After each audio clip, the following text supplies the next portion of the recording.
So what you can also do is, let's say, for example, manage a task list over here using Dropbox. For example, you can see something like complete the introduction, something like this, complete the introduction of this document right over here.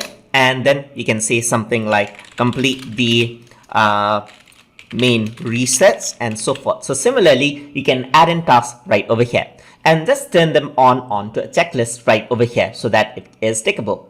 But once you actually turn them into checkbox, you can see on the right hand side, you can add in a comment over here. You can set a due date. For example, complete the introduction of the document. So let's say the deadline is around June, let's say, for example, July 24th. Let's say, for example, Friday, July 24th. You can assign this to a person, like, for example, second account in this case, and then a notification will be sent to that person right over here. And then a comment can be added.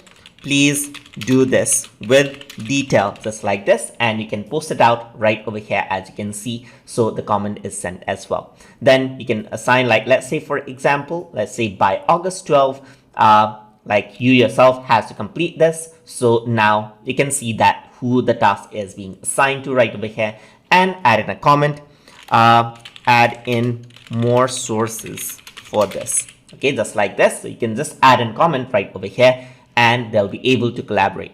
And once the task has been completed, they can simply take this off, and you know the task has been completed.